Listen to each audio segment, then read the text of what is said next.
क्षेत्र की ज्वलंत समस्याओं को लेकर सांसद श्री छोटे लाल खैर जी से विशेष बातचीत की गई। इस दौरान उन्होंने आम जनता से जुड़े विषयों पर स्पष्ट और बेबाक विचार रखे। बातचीत में बुनियादी सुविधाओं, आवागमन, युवाओं के भविष्य और स्थानीय जरूरतों से जुड़े सवालों पर विस्तार से चर्चा हुई। सांसद ने कहा कि जनता की समस्याओं को प्राथमिकता के आधार पर उठाया जा रहा है और समाधान के लिए लगातार प्रयास किए जा रहे हैं। विशेष संवाद में क्षेत्र के समग्र विकास को लेकर उनकी सोच और आगे की कार्य योजना सामने आई, जिसे लेकर लोगों में उम्मीद देखी जा रही है। दुधी जिला बनने में कहाँ अड़चन आ रही है इसके अभी? निश्चित रूप से समाजवादी पार्टी की सरकार उत्तर प्रदेश में बनेगी तो पहला जिला दुधी बनेगा। वहाँ पे एनटीपीसी रिहमनगर कार्यरत है। वहाँ पे सीएसआर का जो फंड होता है अगल बगल क्षेत्रों में विकास कार्य करने के लिए होता है, लेकिन कंपनियां अपनी मनमानी के तौर पे वहाँ पे विकास काम नहीं करा रही हैं कि ये 12 घंटे जो ड्यूटी कराते हैं उस हिसाब से मजदूरी होती है जो वो नहीं देते, और 12 घंटे रोजाना बेसिस पे कराते हैं। अभी समस्या है, जैसे शक्तिनगर और अनपरा मार्ग को ले लीजिए या फिर ओबरा को ले लीजिए, जितने भी औद्योगिक घराने हैं वहाँ से बहुत प्रदूषण हो रहा है। सर वर्तमान समय में बीजपुर की मैं बात करना चाहूँगा। बीजपुर में सर एनटीपीसी है, वहाँ के जितने युवा वहाँ पे रह रहे हैं बेरोजगारी के शिकार है, पलायन कर रहे हैं। और स्थानीय लोगों को कितना रोजगार ये लोग दे रहे हैं, बाहरी लोगों को कितना दिए हैं, स्थानीय लोगों को कितना दिए हैं, इस पर एक लिखित भी अगर मिलता है। विवाद हुआ था उनका, सिक्योरिटी गार्ड और एजीएम जो थे पहले के, उनसे विवाद हुआ था और सर उस विवाद की वजह से उनके पिताजी और उनके 3 जो बच्चे एनटीपीसी प्लांट में कार्यरत थे उनको उठा करके फेंक दिया गया और बाहर रहने के लिए मजबूर है। लेबर कमिश्नर वर्तमान समय में आए थे, वो आदेश दिए थे कि इनको काम पे लगाओ, लेकिन एनटीपीसी रिहन ने अब एक न सुनी और उनको अभी जैसे तैसे जीवन यापन करना पड़ा। स्थिति बहुत गंभीर है वहाँ पे। हमने खुद जायजा लिया और लकड़ी से जब खोदा उस चीज को, जो पट्टी बिछाई गई है वो तुरंत धराशायी हो गई, और इंजीनियर साहब जो मौजूद थे वो कह रहे हैं कि हम सही से बना रहे हैं, और ये पिछले विगत 5 सालों से लंबित पड़ी है रोड और आए दिन एक्सीडेंट इसमें हो रहा है। तो अभी मैं वर्तमान समय में मैं रापटगंज में हूँ और माननीय छोटे लाल खरवार जी के साथ हूँ, और मैं बता दूं कि इनका जीवन जो है, जो सफर है, बहुत लंबा रहा है और बहुत जुझारू रहा है। और जिस प्रकार से इन्होंने प्रयत्न किया है, एक गायक की भी शौकीन है, जिस प्रकार से गायन इनका है, गाने के भी शौकीन है। इसके अलावा भी मैं बता दूं कि आपको सबसे बड़े शौकीन ये आपके ये, इसके बाद मैं बता दूं कि आप ये प्रधानी भी लड़े हैं, 2 बार प्रधान भी अपने प्रधान के रूप में सेवा दे चुके हैं। इसके अलावा मैं आपको बता दूं कि प्रधान का सेवा देने के बाद इन्होंने बीजेपी से भी अपना टिकट ले करके सेवा दी, और इसके बाद उसके उपरांत सपा के वर्तमान में सांसद हैं रावर्सगंज से। तो चलिए मैं सीधे बात करता हूं माननीय सांसद जी से और जन समस्याओं को लेकर चर्चा छेड़ते हैं। सबसे पहले हम शुरुआत करेंगे माननीय बीजपुर बकरीवा मार्ग को लेकर, क्योंकि बहुत ज्वलंत मुद्दा है, आए दिन एक्सीडेंट हो रहे हैं और ये 2 लोगों के पेच में फंसा हुआ है, एक पीडब्ल्यूडी और एक एनटीपीसी सीएसआर के मध्य फंसा हुआ है। तो इसको लेकर के आप क्या चाह रहे हैं और कैसे इसका निदान हो? और वर्तमान समय में भी जो कार्य हो रहा है वो पैचिंग हो रहा है और वो भी सही से नहीं हो रहा है, गड्ढे बस पाटे जा रहे हैं और 10 मीटर 20 मीटर के दायरे को लेकर के पाटे जा रहे हैं। इस पे क्या कहना चाहते हैं आप? देखिए, मेरा दौरा था बीजपुर के एरिया में, तो रोड बहुत खराब था।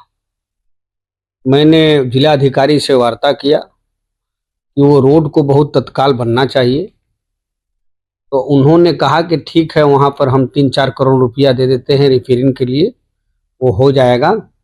और उसी प्रकार से अनपरा से शक्तिनगर का मार्ग, वो भी बहुत जर्जर हालत में है, तो उसको हमने भी बोला था कि नहीं, ये सब रोडों को बनाना चाहिए, क्योंकि सोनभद्र में 4 प्रदेश का बॉर्डर और खुद उत्तर प्रदेश इसमें लगता है सोनभद्र जिले में। तो उत्तर प्रदेश में मुझे लगता है कि 5 प्रदेश का अगर कोई है जनपद तो वो सोनभद्र है। तो मैं तो चाहता हूं कि वो रोड हर तरह से चकाचक बना रहे, अच्छा रहे, इसलिए ऊपर लिखा पढ़ी किया गया था, जिलाधिकारी को बताया भी गया था। उन्होंने कहा भी था कि नहीं, हम उस रोड को अच्छा बनवा देंगे पीडब्ल्यूडी से। आगे आपका क्या है क्या नहीं है मुझे पता नहीं है। नहीं, अभी वर्तमान समय बन रहा है, लेकिन जिस हिसाब से बन रहा है और जो क्वालिटी है बहुत निंदनीय है। आप देखेंगे वहाँ पे वर्तमान समय में जा करके तो स्थिति बहुत गंभीर है वहाँ पे। हमने खुद जायजा लिया और लकड़ी से जब खोदा उस चीज़ को, जो पट्टी बिछाई गई है वो तुरंत धराशायी हो गई। और इंजीनियर साहब जो मौजूद थे वो कह रहे हैं कि हम सही से बना रहे हैं, और ये पिछले विगत 5 सालों से लंबित पड़ी है रोड, और आए दिन एक्सीडेंट इसमें हो रहे हैं। एक दरखास्त मेरे नाम से बनाकर आ जाए, नहीं जो रोड बनाई जा रही है पीडब्ल्यूडी विभाग से, और वो बहुत घटिया किस्म का मसाला लगा करके बनाया जा रहा है और मानक पूरा नहीं है, इसलिए रोड घटिया है और खराब जल्द से जल्द हो जा रहा है। तो उसके बारे में मैं जांच करवा लूँगा, दरखास्त आना चाहिए साक्ष्य के साथ। वर्तमान समय में सर ये प्रदूषण की सबसे बड़ी समस्या है। जैसे शक्ति नगर और अनपरा मार्ग को ले लीजिए या फिर ओबरा को ले लीजिए, जितने भी औद्योगिक घराने हैं वहाँ से बहुत प्रदूषण हो रहा है। शक्ति नगर अनपरा तो हाल ऐसा है कि आप बाहर से अगर बाइक से अगर जाते हैं तो आँख मुंह पूरा काला हो जाएगा। ऐसे में जनमानस कैसे सफर कर रहा है, इसके बारे में क्या आपकी राय है? देखिए, जनपद सोनभद्र आदिवासी क्षेत्र है और यहाँ पर भारतीय जनता पार्टी की सरकार भी चल रही है। भारतीय जनता पार्टी की सरकार खुद चाहती है कि यहाँ आदिवासी ना रहे। अभी तो शहरों को उजाड़ना शुरू किया, ओबरा जैसे बड़े बड़े नगर पंचायत को देखे होंगे, वहाँ आप आधे घंटे नहीं रुक सकते, चाहे रोड पर हो चाहे किसी के मकान पर। तो ऐसे ऐसे नगर पंचायत को ध्वस्त किया जा रहा है। प्रदूषण से इतना वहाँ ज़्यादा है प्रदूषण कि लोग कैसे हैं वहाँ पर, ये बहुत मजबूरी में रहते हैं। तो एक तो वो है। दूसरी चीज़, अब पहाड़ों पर आदिवासी जहाँ रहते हैं वहाँ भी सरकार लगी हुई है कि नहीं, यहाँ वहाँ भी कंपनियों को दिया जाए और प्रदूषण किया जाए। और अभी ने यहाँ का ओबरा वाला जो चल रहा है खनन विभाग का क्रेशर वगैरह, बभनी में और दुधी में, वो बभनी दुधी के लिए, बीजपुर के लिए भेजा जा रहा है। इसमें आदिवासी नाराज भी बहुत तो ज्यादा हैं। इसमें आदिवासी भी नाराज हैं और साथ साथ सभी लोग भी नाराज हैं। आदिवासियों के साथ साथ 10-20% लोग और बसे हुए हैं, सम्मान जाति के लोग भी बसे हुए हैं, पिछड़ी जाति के लोग बसे हुए हैं। तो सबको कष्ट है, लेकिन ये भारतीय जनता पार्टी है कि नहीं, हाँ, उन पर अमल कोई नहीं कर रहा है। हमने लिखा पढ़ी भी किया है, सदन में भी बोला है, और ये लोगों को कोई असर नहीं हो रहा है, कहीं न्याय नहीं मिल रहा है, कहिए तो कोई सुनवाई नहीं है। और जब तक पीडीए और समाजवादी पार्टी की सरकार नहीं बन जाती तब तक इस सब कामों पर निदान नहीं हो सकता। भारतीय जनता पार्टी में तो असंभव है। सर वर्तमान समय में बीजपुर की मैं बात करना चाहूँगा। बीजपुर में सर एनटीपीसी है, वहाँ के जितने युवा वहाँ पे रह रहे हैं बेरोजगारी के शिकार है, पलायन कर रहे हैं, और पलायन करने के बाद जब वो वापस आ रहे हैं तो उनकी लाशें आ रही हैं। अभी वर्तमान में आपको खबर पता होगा 3 लाशें आई हैं सोनभद्र में, 3 से 4 लाशें आई हैं।